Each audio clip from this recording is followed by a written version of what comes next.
ಎಲ್ಲರಿಗೂ ನಮಸ್ಕಾರಗಳು. ಆತ್ಮೀಯ ವಿದ್ಯಾರ್ಥಿ ಮಿತ್ರರೇ, ದ್ವಿತೀಯ BA ಕನ್ನಡ ಸಾಹಿತ್ಯ ಧ್ವನಿ ಪಠ್ಯ ಪುಸ್ತಕದ ದೀರ್ಘ ಪಠ್ಯ ಏನಿದೆ, ನಲಚರಿತ್ರೆಯ ದೀರ್ಘ ಕಾವ್ಯ ಭಾಗ. ಈ ಕಾವ್ಯ ಭಾಗದವನ್ನು ನಾವು ಕಳೆದ ತರಗತಿಯಿಂದ ಅಭ್ಯಾಸ ಮಾಡ್ತಾಯಿದ್ದೆವು.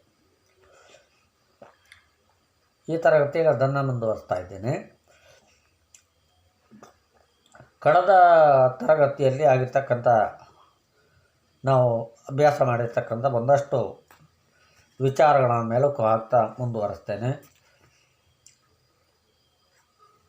ಭೀಮಾನುಪಾಲಕನ ಸಭೆಯಲ್ಲಿ ಕವಿ ಜನರು ಯಾವ ರೀತಿಯಲ್ಲಿ ಅರಘುವರ ಚರಿತ್ರೆಯನ್ನು ಹೇಳ್ತಾಯಿದ್ರು, ಆ ಸಂದರ್ಭದಲ್ಲಿ ಅಲ್ಲಿರ್ತಕ್ಕಂಥ ಕವಿ ಜನರೇ ನಿಷಧ ದೇಶದ ದೊರೆಯಾಗಿರ್ತಕ್ಕಂಥ ನಲಚಕ್ರವರ್ತಿಯ ರೂಪ ಲಾವಣ್ಯ ಸೌಭಾಗ್ಯ ಕುರಿತು ಹೇಳಿರ್ತಕ್ಕಂಥದ್ದು.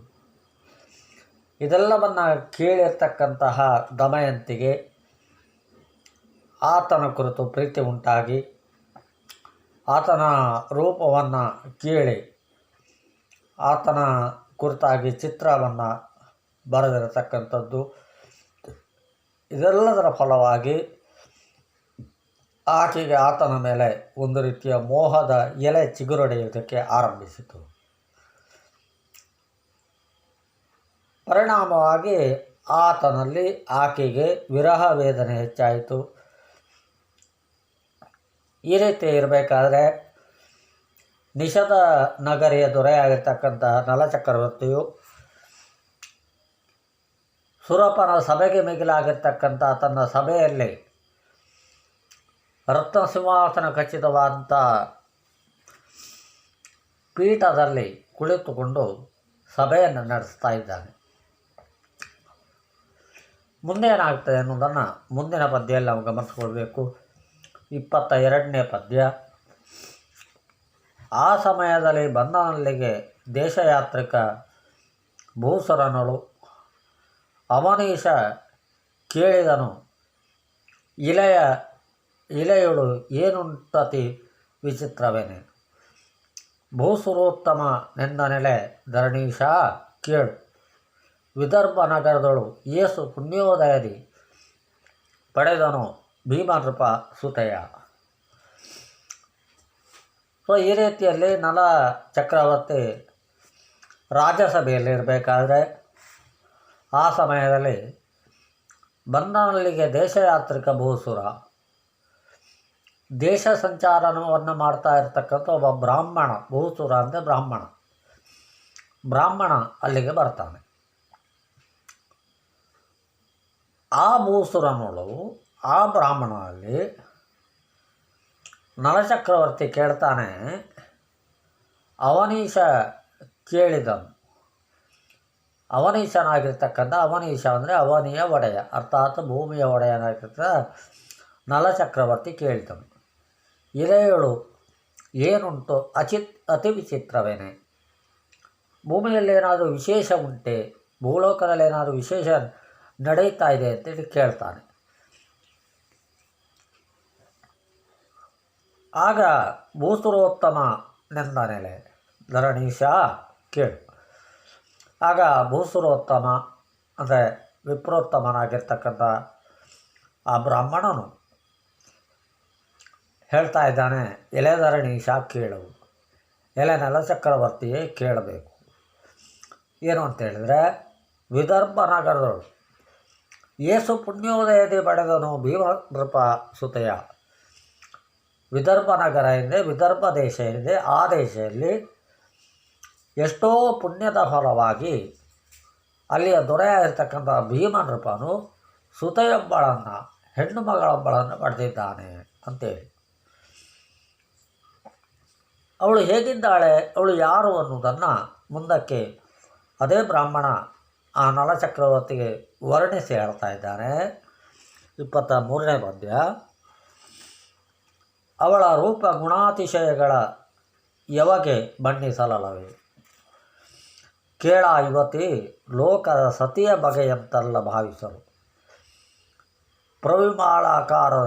ಪ್ರವಿಮಲಾಕಾರದಲ್ಲಿ ಮೃದುತರ ಸವಿನುಡಿಯ ಸಂಭಾಷಣೆಗಳಲ್ಲಿ ಭುವನದಳು ನಾ ಕಾಣೆ ದಮಯಂತಿಗೆ ಸಮಾನರನು. ಅವಳ ರೂಪ ಗುಣಾತಿಶಯಗಳನ್ನು ಯಾವಾಗ ಬಣ್ಣಿಸಲಲ್ಲವೇ? ಅವಳು ಎಂಥವಳು, ಆ ಹೆಣ್ಣು ಮಗು ಎಂಥವಳು ಅಂತೇಳಿದರೆ ಅವಳ ರೂಪ, ಅವಳ ಗುಣ, ಇವುಗಳ ಅತಿಶಯ, ಅವಳಲ್ಲಿ ಇರ್ತಕ್ಕಂಥ ಹೆಚ್ಚಳವಾದಂಥ ವಿಶೇಷವಾದಂಥ ಅತಿಶಯವಾಗಿರ್ತಕ್ಕಂತಹ ರೂಪ ಏನಿದೆ, ಗುಣ ಏನಿದೆ, ಅವನ್ನು ಯಾವಾಗ ಬಣ್ಣಿಸಲಲ್ಲವೇ? ನಮಗೆ ಸಾಮಾನ್ಯ ಮನುಷ್ಯ ಅಂತ ನಮಗೆ ಆಕೆಯ ಗುಣವನ್ನು, ಆಕೆಯ ರೂಪವನ್ನು, ಅತಿಶಯವಾದ ಗುಣರೂಪಗಳನ್ನು ವರ್ಣಿಸುವುದಕ್ಕೆ ಸಾಧ್ಯವಿಲ್ಲ, ಅಸಾಧ್ಯ. ನಮಗೆ ವರ್ಣಿಸುವುದಕ್ಕೆ ಅಸಾಧ್ಯವಾದಂಥ ರೂಪ ಅವಳಲ್ಲಿ ಇದೆ. ಒಟ್ಟಿನಲ್ಲಿ ಏನು ಹೇಳ್ತಾ ಇದೆ ಅಂದರೆ ಕೇಳು. ಆ ಯುವತಿ ಏನಿದ್ದಾಳೆ, ಲೋಕದ ಸತಿಯ ಬಗೆ ಅಂತಲ್ಲ ಭಾವಿಸಲು. ಲೋಕದಲ್ಲಿರ್ತಕ್ಕಂಥ ಸ್ತ್ರೀಯರೇನಿದ್ದಾರೆ, ಆ ಸ್ತ್ರೀಯರಂತೆ ಆಕೆ ಇಲ್ಲ.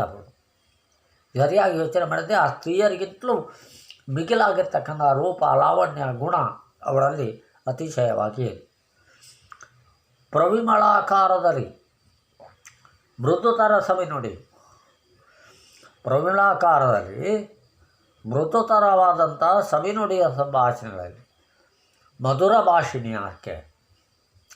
ಸುಮಧುರವಾಗಿರ್ತಕ್ಕಂಥ ಮಾತುಗಳನ್ನು ಆಡಿಕೊಂಡು ಸಂಭಾಷಣೆಯಲ್ಲಿ ತೊಡಗಿಕೊಳ್ಳತಕ್ಕಂಥ ಆಕೆ.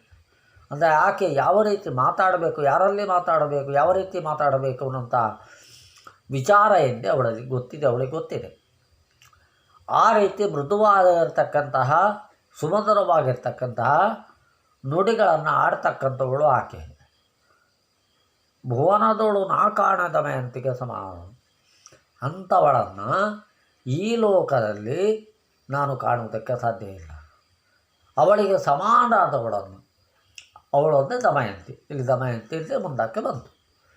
ಆ ದಮಯಂತಿಗೆ ಸಮಾನರಾದವನ್ನು ಈ ಭೂಲೋಕದಲ್ಲಿ, ಈ ಭುವನದಲ್ಲಿ, ಈ ಪ್ರಪಂಚದಲ್ಲಿ ನನಗೆ ಕಾಣುವುದಕ್ಕೆ ಸಾಧ್ಯವಿಲ್ಲ ಅಂಥೇಳಿ ಆ ಬ್ರಾಹ್ಮಣೋತ್ತಮ ಭೂಸುರ ಎಂದಾನೆ ಆ ನಲಚಕ್ರವರ್ತಿಗೆ ಹೇಳ್ತಾ ಇದ್ದಾನೆ. ಇದೆಲ್ಲವನ್ನು ಆಲಿಸಿದಂತಹ, ಕೇಳಿದಂತಹ ನಲಚಕ್ರವರ್ತಿ ಏನಾಗುತ್ತದೆ? ಮುಂದಿನ ಪದ್ಯವನ್ನು, 24ನೇ ಪದ್ಯವನ್ನು ಗಮನಿಸಿಕೊಳ್ಳೋಣ. ಹೇಳುತ್ತಿರೆ ನುಡಿ ನುಡಿಗೆ ಮೆಚ್ಚುತ್ತ ಕೇಳಿ ತಲೆದೂಗಿದನು ನೈಷಧನ ಆಳಿಗಳಿಗೆ ಸರೋಜಮುಖಿ ಗೋಚರಿಸಿದಂತಾಗಿ. ಹೇಳುತ್ತಿರೆ ನುಡಿ ನುಡಿಗೆ ಮೆಚ್ಚುತ್ತಾ ಕೇಳಿ ತಲೆದೂಗಿದನು ನೈಷಧನ ಆಳಿಗಳಿಗೆ ಸರೋಜಮುಖಿ ಗೋಚರಿಸಿದಂತಾಗಿ. ಬಾಲಿಕೆಯ ಮೋಹಿಸಿದ ಪುಷ್ಪ ಶರಾಳಿಯಲ್ಲಿ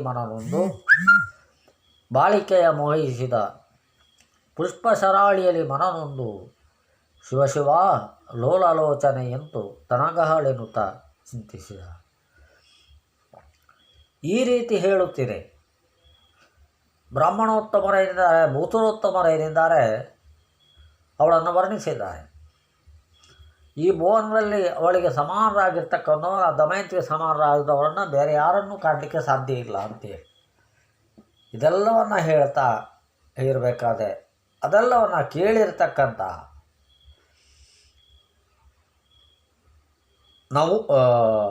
ನಳನು ಮೆಚ್ಚುತ್ತ ಹೇಳುತ್ತೀರೇ ನುಡಿಗೆ ಆತನ ಬ್ರಾಹ್ಮಣೋತ್ತಮನ ಮಾತುಗಳನ್ನು ಹೇಳ್ತಾ ಇರ್ತಕ್ಕಂಥ ಪ್ರತಿ ಮಾತುಗಳಿಗೆ ಮೆಚ್ಚುತ್ತ ಆತನ ಪ್ರತಿ ಮಾತುಗಳನ್ನು ಕೇಳಿಕೊಂಡು ಮೆಚ್ಚುತ್ತಾ ಇದ್ದಾನೆ.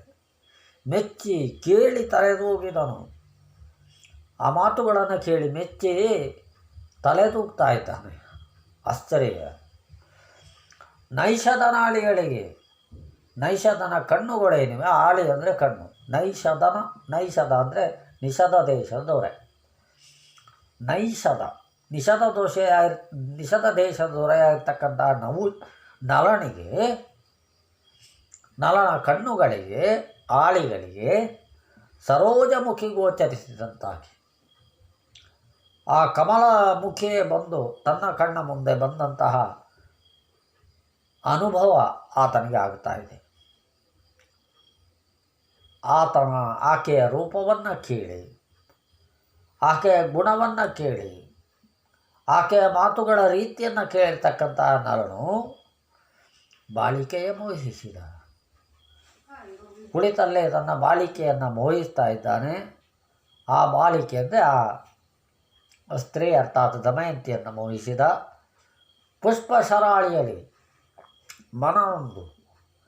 ಮನ್ಮಥ ಒಂದೊಂದೇ ಬಾಣಗಳನ್ನು ಬಿಡ್ತಾ ಇದ್ದಾನೆ. ಪುಂಖಾನುಪುಂಖವಾಗಿ ಬಿಟ್ಟ.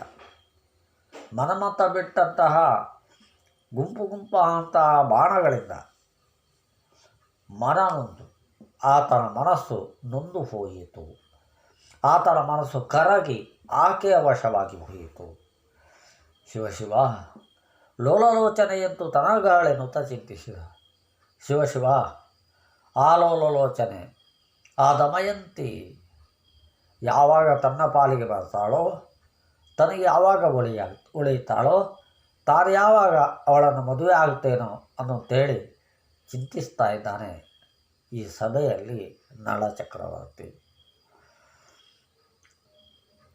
ಹಾಗೆ ಇರಬೇಕಾದ್ರೆ ವನಿತೆ ಗುಣಗಳಳು ಒಂದನೊಂದನ್ನು ಮನದೊಳಗೆ ಸವಿ ಮಾಡಿ, ವನಿತೆ ಗುಣಗಳಳು ಒಂದನೊಂದರು ಮನದೊಳಗೆ ಸವಿ ಮಾಡಿ, ತರುಣಿಯ ನೆನೆದು ಹೊಂಪುಳಿ ಹೋಗಿ ವಿರಹದಿ ಮದನಗೀಡಾಗಿ, ಘನವಿರಹದಲ್ಲಿ ಕಾಯಕುಂದಿದ ಜನಪ ನಳನಿರೆ, ಘನ ವಿರಹದಲ್ಲಿ ಕಾಯಕುಂದಿದ ನಳನಿರೆ, ಬೇಟೆಕಾರರ ಜನನಿವಹದಿ ಬಂದರ ಸಮಯದಲ್ಲಿ ವನಚರರು. ವನಿತೆ ಗುಣಗಳು ಒಂದನೊಂದನು ಮನದೊಳಗೆ ಸವಿ ಮಾಡಿ, ಆ ಬ್ರಹ್ಮಣೋತ್ತಮ ಹೇಳಿರ್ತಕ್ಕಂಥ ಆಕೆಯ ಗುಣ ಏನಿದೆ, ಆಕೆಯ ಗುಣಗಳಲ್ಲಿ ಒಂದೊಂದು ಗುಣಗಳನ್ನು ತನ್ನ ಮನಸ್ಸಿನಲ್ಲಿ ಯೋಚಿಸಿಕೊಂಡು ಅದನ್ನು ಸವಿತಾ ಇದ್ದಾನೆ. ಸಿಹಿ ಆಗ್ತಾ ಇದೆ ಅವನಿಗೆ ಆ ಗುಣಗಳು. ತರುಣಿಯ ನೆನೆದು ಸವಿಯಾಗಿರ್ತಕ್ಕಂತಹ ಗುಣಗಳಿಂದ ಕೂಡಿರ್ತಕ್ಕಂಥ ಆ ತರುಣಿಯನ್ನು ಅರ್ಥಾತ್ ಆ ದಮಯಂತಿಯನ್ನು ನೆನೆಯುತ್ತಾ ಹೊಂಪುಳಿ ಹೋಗಿ, ಮೈ ಮರೆತು ಹೋಗಿ, ವಿರಹ ವೇದನೆಯಿಂದ ಮದನಗೀಡಾಗಿ, ವಿರಹ ವೇದನೆಯಿಂದ ಆತ ಮನ್ಮಥನ ವಶವಾಗಿ ಹೋದ. ಮದನನ ವಶವಾಗಿ ಹೋದ. ಮದನ ಅಂದರೆ ಮನ್ಮಥನ ವಶವಾಗಿ ಹೋದಾತ. ಘನವಿರಹದಲ್ಲಿ ಕಾಯಕುಂದಿದ ನಳನಿರೆ. ಈ ರೀತಿಯಲ್ಲಿ ಆಕೆಯ ಕುರಿತಾಗಿ ಯೋಚನೆ ಮಾಡ್ತಾ ಇದ್ದಂತಹ ಆ ನಳನು ಘನವಿರಹದಲ್ಲಿ ಅತಿಯಾಗಿರ್ತಕ್ಕಂತಹ ವಿರಹ ವೇದನೆಯಿಂದಾಗಿ ಕಾಯ ಕುಂದಿ ಹೋಯಿತು. ಆತನ ಶರೀರ ಎಂದೇ ಬಸವಳಿದು ಹೋಯಿತು, ಶರೀರ ಕುಗ್ಗಿ ಹೋಯಿತು. ಹಾಗಾಗಿ ಕಾಯ ಕುಂದಿದ ನಳನಿರೆ, ಕಾಯ ಕುಂದಿರ್ತಕ್ಕಂತಹ ಜನಪ ಅಂದರೆ ದೊರೆ ಆಗಿರ್ತಕ್ಕಂಥ ನಳ ಆ ರೀತಿಯಲ್ಲಿ ಆಕೆಯ ಕುರಿತಾದ ವಿರಹ ವೇದನೆಯಿಂದಾಗಿ ಕಾಯ ಕುಂದಿದವನಾಗಿ ಇರಬೇಕಾದ್ರೆ ಬೇಟೆಕಾರರ ಬೇಟೆಗಾರರು ಜನನಿವಹದಿ ಜನಗಳ ಸಮೂಹದೊಂದಿಗೆ ಅಂದರೆ ತನ್ನ ಇತರ ಬೇಟೆಗಾರರ ಸಮೂಹದೊಂದಿಗೆ, ನಿವಾಹ ಅಂದರೆ ಸಮೂಹ, ಇತರ ಜನಗಳ ಸಮೂಹದೊಂದಿಗೆ ಬಂದರು. ಆ ಸಮಯದಲ್ಲಿ ವನಚರರು, ಆ ಸಮಯದಲ್ಲಿ ಅಲ್ಲಿಗೆ ಬರ್ತಾರೆ ವನಚರರು ಅಂದರೆ ಕಾಡಿನಲ್ಲಿ ಅಲ್ಲಾಡ್ತಾ ಇರ್ತಕ್ಕಂಥ ಬೇಟೆಗಾರರು ಅಲ್ಲಿಗೆ ತಮ್ಮ ಬೇಟೆಗಾರರ ಗುಂಪಿನೊಂದಿಗೆ ಆ ನಿಷಧ ದೇಶದ ದೊರೆಯಾಗಿರ್ತಕ್ಕಂಥ ನಳನಲ್ಲಿಗೆ ಬರ್ತಾರೆ. ಬಂದು ಫಲವಸ್ತುಗಳ ಕಾಣಿಕೆಯಿಂದ ಕೈ ಮುಗಿದು ಅರಸ ಮೃಗ ಘನವೆಂದು ಬೇಂಟೆಗೆ ಗಮಿಸಬೇಕನೆ ನೃಪತಿ ನಸುನಗುತ, ಇಂದು ವಿರಹವ ಕಳೆವಡಿದು ಲೇಸೆಂದು ಶಬರರ ಕಳುಹಿ ಓಳಗದಿಂದಲ ರಮನೆಗೆ ಇದ್ದಿದಳು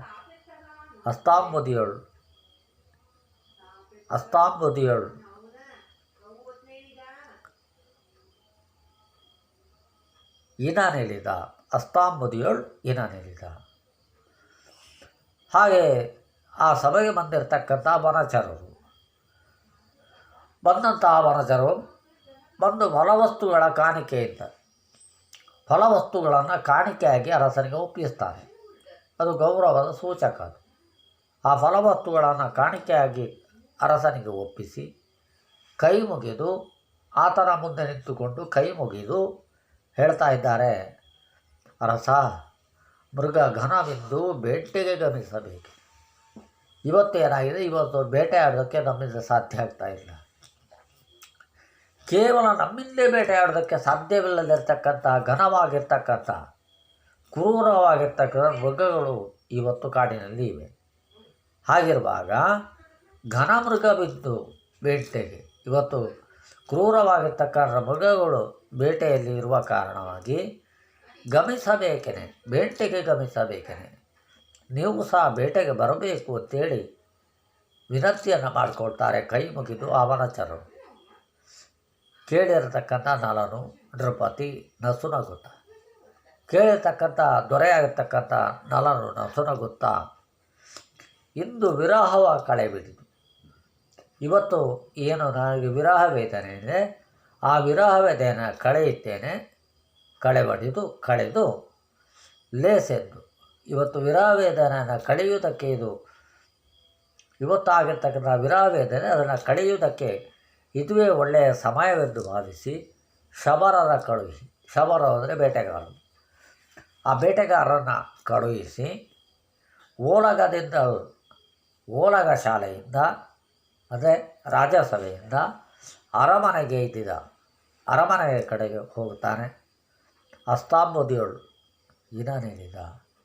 ಹೀಗೆ ಅರಮನೆಗೆ ಸಭೆಯನ್ನು ವಿಸರ್ಜಿಸಿ ಅರಮನೆಗೆ ಹೋಗಬೇಕಾದ್ರೆ ಇನ ಅಂದರೆ ಸೂರ್ಯ, ಅಸ್ತಾಂಬುದಿಯೊಳು ಸೂರ್ಯ ಇದ್ದಾನೆ ಪಶ್ಚಿಮ ಕಡಲನ್ನು ಸೇರಿದ ಹೊತ್ತು ಕತ್ತಲಾಯಿತು.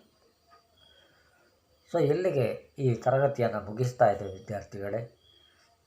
ಯಾವ ರೀತಿಯಲ್ಲಿ ನನ್ನನ ಸಭೆಗೆ ಬೇಡರು ಬಂದು ಬೇಟೆಯಾಡೋದಕ್ಕೆ ತಾವು ಬರಬೇಕು ಅಂತ ಬೇಡಿಕೊಳ್ತಕ್ಕಂಥದ್ದು, ಆ ಸಂದರ್ಭದಲ್ಲಿ ವಿರಹ ವೇದನೆಯನ್ನು ಕಳೆಯುವುದಕ್ಕೆ ಇದುವೇ ಸೂಕ್ತವಾದ ಸಮಯವನ್ನು ಭಾವಿಸಿಕೊಂಡು ಸಭೆಯನ್ನು ವಿಸರ್ಜಿಸಿ ನಲ ಅರಮನೆಗೆ ಹೋಗುತ್ತಾನೆ. ಅಷ್ಟೊತ್ತಿಗೆ ಹೊತ್ತು ಕತ್ತಲಾಗ್ತದೆ. ಸೊ ಇಲ್ಲಿಗೆ ತರಗತಿಯನ್ನು ಮುಗಿಸ್ತಾ ಇದ್ದೇನೆ. ಎರಡೆರಡು ಬಾರಿ ಈ ವಿಡಿಯೋವನ್ನು ಕೇಳಿಕೊಳ್ಳಿ. ಪಠ್ಯವನ್ನು ಇಟ್ಟುಕೊಂಡೆ ಪ್ರತಿ ಪದ್ಯಗಳನ್ನು ಗಮನಿಸ್ತಾ ಇದ್ದ ವಿಡಿಯೋವನ್ನು ಕೇಳಿಕೊಳ್ಳಿ. ಏನಾದರೂ ಅನುಮಾನಗಳಿದ್ದರೆ ಫೋನ್ ಮಾಡಿ ಕೇಳಿ. ಮತ್ತು ಎಲ್ಲರೂ ಸಹ ಕಡ್ಡಾಯವಾಗಿ ಇದಕ್ಕೆ ಪೂರಕವಾದ ಅನುವಾದವನ್ನು ಬರೆದು ರೆಡಿ ಮಾಡಬೇಕು ಅಂತೇಳಿ ಹೇಳ್ತಾ ಇದ್ದೇನೆ. ಸೊ ಮೊದಲ ವಿಚಾರವನ್ನು ಮುಂದಿನ ತರಗತಿಯಲ್ಲಿ ಗಮನಿಸ್ಕೊಳ್ಳೋಣ. ಎಲ್ರಿಗೂ ನಮಸ್ಕಾರಗಳು. Thank you.